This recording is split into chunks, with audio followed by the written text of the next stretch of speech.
All right, good afternoon. With me today to discuss Tropical Storm Elsa and the potential impact throughout our county, our City Council President Sam Newby, Atlantic Beach Mayor Ellen Glasser, Emergency Operations Director Steve Woodard, Fire Chief Keith Powers, Sheriff Mike Williams, and JEA CEO Jay Stowe. Elsa is on track to impact our area late tonight and throughout Wednesday.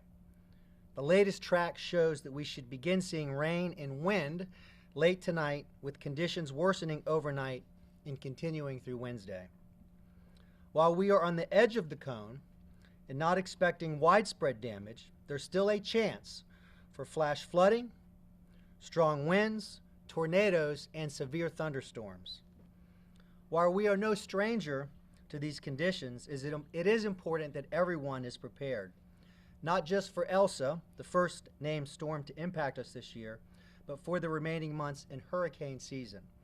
A recent development is that western Duval County will be under a tropical storm watch, which was also a development this morning. I'm asking everyone to have a plan, know your evacuation zone, and make sure you have a storm kit. jacksready.com has tips to help you get prepared. Please go to their website and follow them on social media for important updates. That's jacksready.com. While at this time we do not expect to open storm shelters or order any evacuations, out of an abundance of caution, we are going to close all city-operated summer camps and pools tomorrow only, Wednesday, July 7th. I've also been informed that Duval County Public Schools student-related summer programs will also be closed tomorrow. That's all student-related camps and summer school for tomorrow. For our unsheltered homeless individuals, Sulzbacher will be providing emergency shelter tonight and tomorrow night, Tuesday and Wednesday. They will be opening temporary sleeping areas, providing sleeping pallets and blankets for people in need of shelter during the storm. Women and families seeking shelter can go to Sulzbacher Village at 5455 Springfield Boulevard, and men go to Sulzbacher Downtown Campus at 611 Adams Street. Our Public Works crews have been out over the holiday weekend surveying and clearing drainage systems in flood-prone areas throughout our city. First responders at our Sheriff's Office and Fire Department are planning and coordinating preparation and response efforts. Our city is no stranger to these events, and we're taking steps to be prepared. As I mentioned, there is a possibility of flash floods in certain areas due to heavy rains and storm surge. If you encounter flooded streets while driving, turn around. Do not drive into high water. Before I close, as many of you are aware, the City of Jacksonville has been conducting a nationwide search for a Chief Resiliency Officer, a position that will be crucial during emergency situations, including storms like this one. I'm happy to announce that we have selected Ann Colanisi for the role, and she will begin in the coming weeks. Ann has worked at the highest levels of the federal government. She led the Coastal Resiliency Program for the City of New Orleans, served on the Coastal Advisory Team for the State of Louisiana's Coastal Master Plan, and worked on the Climate Preparedness and Resiliency Team at the White House Council on Environmental Quality. Ann is a welcome addition to the City of Jacksonville, and I look forward to working with her. In closing, I want to encourage citizens to stay informed by the city website, jacksready.com, our Jacks Ready mobile app, or via local media outlets. Know your evacuation zones and routes so you're prepared if you need to act quickly. Not just tomorrow, but throughout this entire hurricane season. Our city call center is taking calls at 630-CITY and answering questions from citizens. And if you have a medical emergency, dial 911.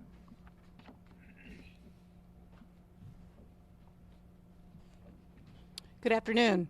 I'm Ellen Glasser. I'm the mayor in Atlantic Beach, and I'm here to represent the 3 beach municipalities. I won't repeat what Mayor Curry already provided in terms of valuable information to prepare, but I do want to say that we've been doing many of the same things with our Public Works Department and with our first responders, and we are ready, and we will be able to respond to any calls for services, any needs that people may have as the next couple of days roll around.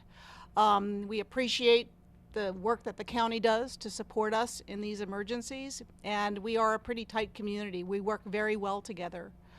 Specific to the beaches, I will say that we're always concerned about the impacts of rip currents and being in the water. We'll be monitoring those conditions, and so we encourage our residents and visitors to look for those flags. If they go from yellow to red, we strongly discourage people from going into the water. Our lifeguards will be at full staffing. We will be patrolling the beach and looking for that. So please be careful. Don't be that guy that we have to go out and rescue. It happens every year, and we really encourage you to heed the warnings that are out there. Now, specific to the beach municipalities, any city-run services that we have will operate as usual tomorrow. Our offices will be open. We will be ready to ramp up or down depending on how the conditions change throughout the day. And again, we encourage people to monitor those platforms for information, but also look at the beach city websites for specific information about the beaches. And I'll be happy to answer any questions you might have. Thank you. Thank you, Mayor Glasser. I'm Steve Woodard, the Director of Emergency Preparedness for the City of Jacksonville. There's a lot of weather information that's out there this morning, and I think it's important for us to understand the weather where you are. So if you're watching, please check with the local National Weather Service forecast. As the Mayor mentioned, they just in the last hour have put Duval County's western portion under a tropical storm watch.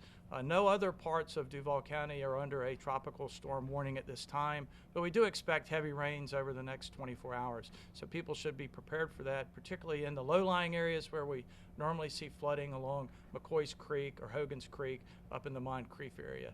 If your vehicle's in an area that you know is prone to flooding, I recommend that you consider moving that to a higher level so it can be protected. We'll continue to monitor this. We'll have staff working and putting out situation reports, and we'll adjust accordingly if we have any changes.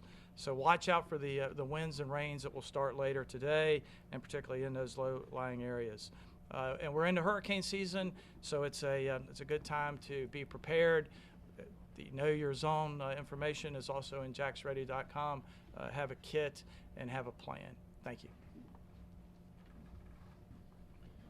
Thanks, Steve. So specific to tomorrow and this current forecast, people will be out and about tomorrow. So we would just remind people that you shouldn't drive through standing water. If you come to a large intersection and the power is out, you treat it as a four-way stop. If there's an officer in the intersection, follow his instruction as it relates to traffic control. And at this point, we don't anticipate, again, based on the current forecast, closing the bridges. Remember, that's a 40-mile-an-hour sustained wind that closes the bridges, and we don't have that in the forecast as of yet. So again, as people are out and about tomorrow, we would just ask everybody to be patient and be safe. Thank you. Good afternoon. I'm Jay Stowe, the CEO of JEA. First, I appreciate the close coordination that we have with the city and the other agencies in the room. JEA is focused on maintaining the public health and public safety of everyone in Northeast Florida, including Duval County, St. Johns, Nassau, and Clay County customers that we have. Our team's been meeting throughout the past several days to be prepared for this. In order to keep people as safe as possible, we will be closing our lobby tomorrow, and we are discontinuing the cutoff of utilities for non-payment current now through Thursday. We ask customers to make sure their contact information is up to date on JEA.com, sign up for alerts at JEA.com, and customers who do experience an outage can call 665-6000 to report that, or go to JEA.com to do that. Please stay safe, heed the warnings, and pay attention to what is going on, and we will be prepared to respond if anything does happen in our area. Thank you. We'll take questions if there are any. Mayor, just a couple of quick questions on public works, because that's what a lot of people are focusing on now. I've been out with a number of crews, so we know that they're out there. But how many crews do you have out there? And this kind of goes to the sheriff as well, because you used to have the help from inmates to clear out these ditches. I'm told that's not taking place anymore. So what kind of problems is that presenting? Sure, I'll let the sheriff answer that question in a moment. Look, the Public Works, we put the manpower that we need, both when we are not in a crisis or storm situation throughout the year for maintenance of these things, but then we amp it up when we're facing a storm, and that's what's been happening leading up to this storm. It's what happened in previous storms. So our Public Works are out there doing their thing, as would be expected. Do you have Sheriff? enough, though? I mean, do you have enough people to do that? Like, how many crews are there? I mean, Jim, we are 860 plus square mile city, so there's a lot of ground to cover here. But yeah, we have allocated the manpower to go out and do what needs to be done. Anytime you're facing a weather event or a natural event, there are things that happen that infrastructure just can't handle. And you see that from time to time. That being said, we've invested in previous budgets and upgrades of infrastructure to deal with storms like this. This next budget, you'll see that I'll roll out in this July, this month. We'll have significant investments. I just announced, again, the Chief Resiliency Officer. So we're doing what we need to do now, but we're always working to do better.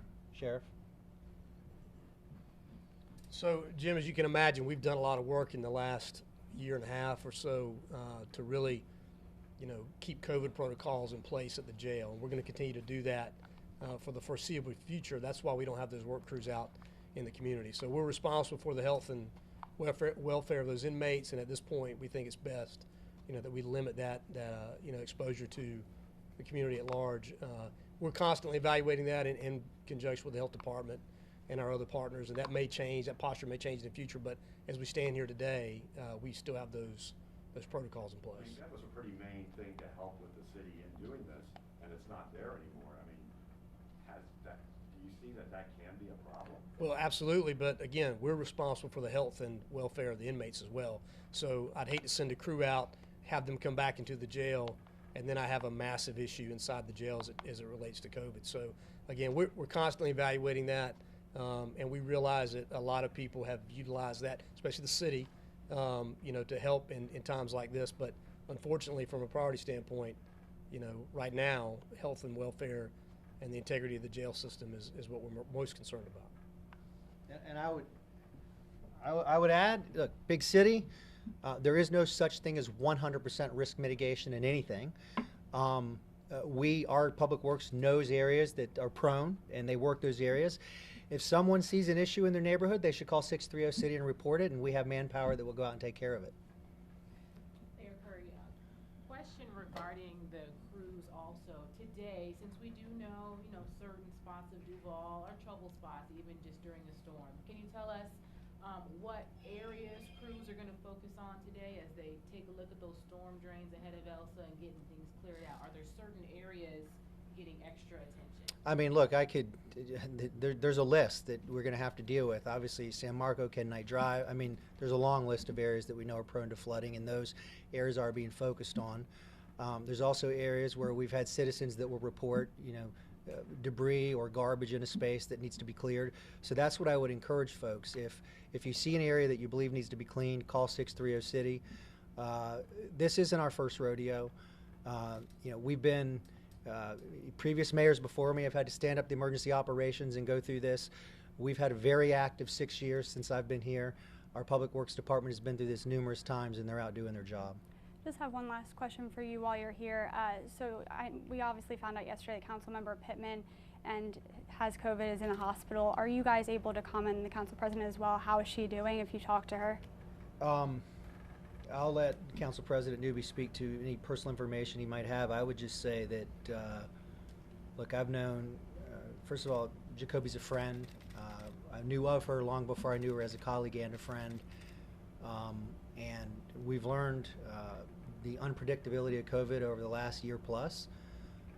We're all trying to be responsible and get through this, but she got it. And we have great physicians and great medical care in this community, in this city, and they're doing their job, and I would just encourage people to join me and pray for her. Yes, I've been in contact with her family today. She has a better day today. She's doing much better, and our thoughts and prayers with her, and she's going to pull it through. Any more questions? A question for Jake Stowe, OJA. I know you had mentioned crews are standing by, but are there extra crews? Are they stationed anywhere? how's that going to work? Like, we know FBL is all in one place. What's JEA doing? Yeah, we have our crews that are here on site. We're not moving them anywhere else right now.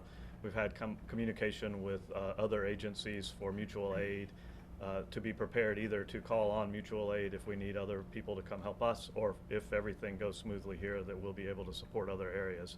And so that's an ongoing conversation that we have, and we have extra crews on standby right now. They're here in Jacksonville. So your people are working basically overtime, standing by? Yes. Yes, sir.